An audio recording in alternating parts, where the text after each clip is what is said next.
ইতিমধ্যে সকলোৱে অৱগত যে প্ৰাথমিক বিদ্যালয়সমূহৰ শিক্ষকক লগত লৈ FLN প্ৰশিক্ষণ সম্পন্ন হৈ গৈছে। আহকচোন FLN প্ৰশিক্ষণনো কি তাৰ বিষয়ে থুলমূলকৈ জানো।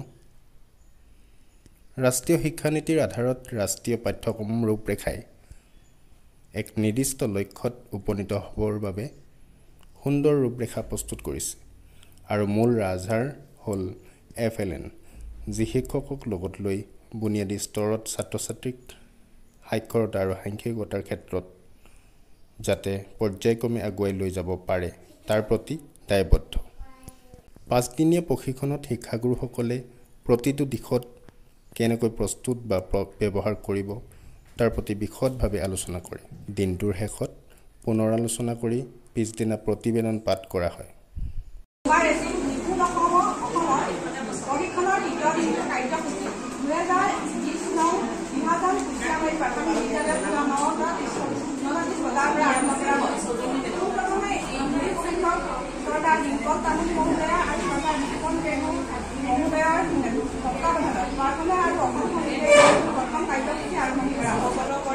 লগতে প্ৰশিক্ষক বিপুল তামুলী বাইদেউৰ সহযোগত এই ক্ষেত্ৰত বিকাশৰ ক্ষেত্ৰসমূহ কেনেদৰে জড়িত থাকে তাৰো আলোকপাত কৰে। শিক্ষাগুৰুসকলক নিৰ্দিষ্ট অৰ্হতা, লক্ষ্য আৰু কৌশলবোৰ প্ৰয়োগ কৰি দলগতভাৱে উপস্থাপন কৰিব দিয়া হয়। এইটো কি বাৰু?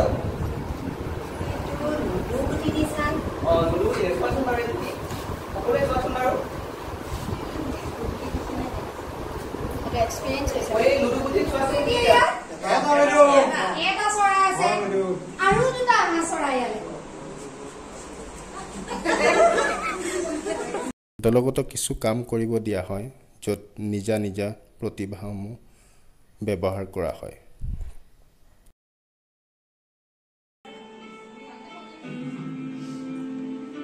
মনৰ জঠৰতা ভাঙিবলৈ মাজে মাজে কিছু খেল বা আনন্দদায়ক কামো কৰা হয়।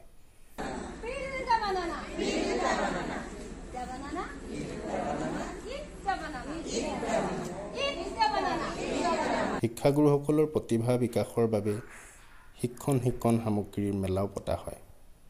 সঁচাকৈ FLN প্ৰশিক্ষণে শিক্ষাগুৰুসকলৰ প্ৰতিটো দিশত সুন্দৰভাৱে সাৱলীলভাৱে এক প্ৰশিক্ষণৰ যোগেদি ছাত্ৰ-ছাত্ৰীসকলে যাতে সাক্ষৰতা আৰু সাংখ্যিকতাৰ ক্ষেত্ৰত আগুৱাই লৈ যাব পাৰে তাৰ প্ৰতি এক দায়বদ্ধ প্ৰশিক্ষণ প্ৰদান কৰে। সঁচাকৈ ই শিক্ষকসকলৰ বাবে বা ছাত্ৰ-ছাত্ৰীসকলৰ বাবে এক উপকৃত প্ৰশিক্ষণ। আমাৰ হাতত 5টা আঙুলি, 5টাই কাম কৰে। উচ্চ স্তৰে পঢ়িব নোৱাৰে আৰু কিছুসকল ছাত্ৰ-ছাত্ৰীয়ে লাজ বা ভয়ৰ গ্ৰাসত পৰে। কিছুসকল ছাত্ৰ-ছাত্ৰীয়ে বৰ্ণক ভালকৈ চিনি নাপায়, সেইকাৰণে সাৱলীকৰণৰ বাধা আহি পৰে। আৰু লগতে কিছুসকল ছাত্ৰ-ছাত্ৰী যদি শুনাৰ সমস্যা থাকে, গানৰ শুনাৰ সমস্যা থাকে, তেতিয়া সাৱলীকৰণ মিচিং জনগোষ্ঠীৰ আমাৰ কথনৰ ভাষাটো যদি আমাৰ যিহেতু অসমীয়া নহয় আৰু আমাৰ বিশেষ উচ্চ স্তৰৰ যিবোৰ খ এইবোৰ আমাৰ সমাজত যিহেতু ব্যৱহাৰ নহয়,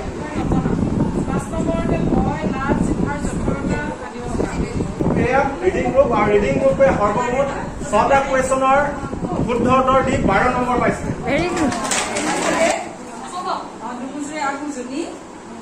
ট্ৰেনিং মাইক ভয়া সকলো ছাৰ বাইদেউনা আই পেলে চাই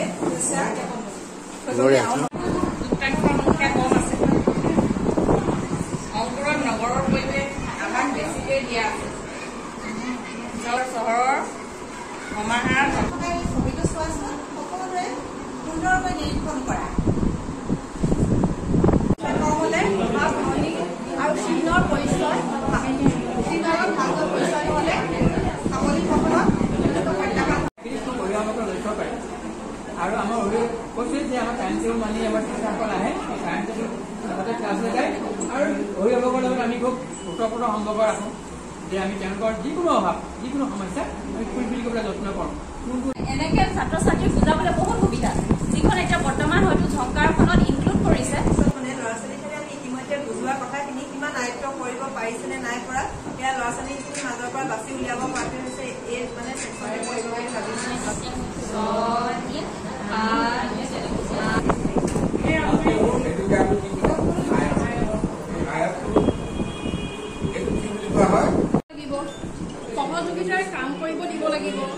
শিশু মন্ত্ৰ প্ৰদান কৰি পাঠদান দিব লাগিব।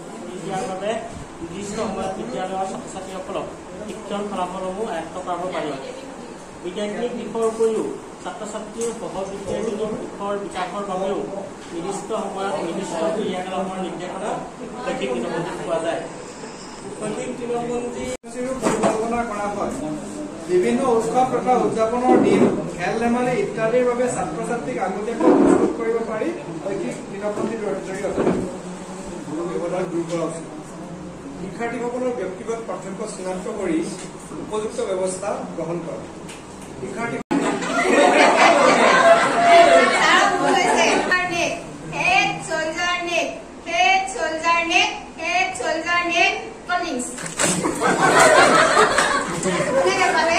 ছাৰে কি ভাল পায়?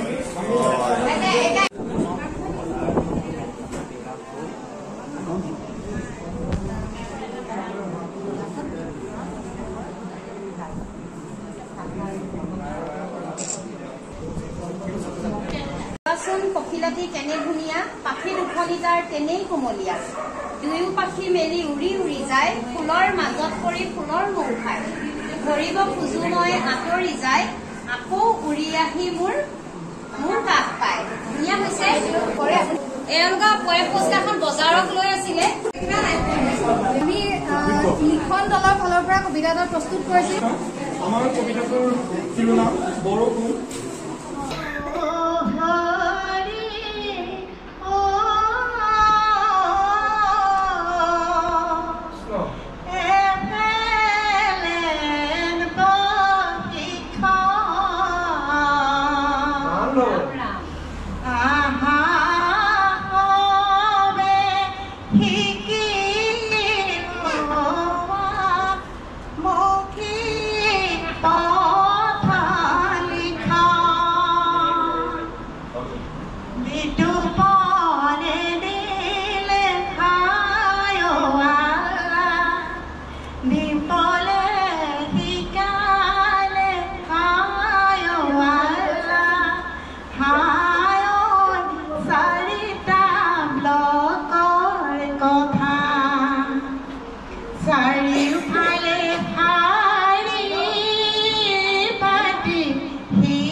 Training that gorilla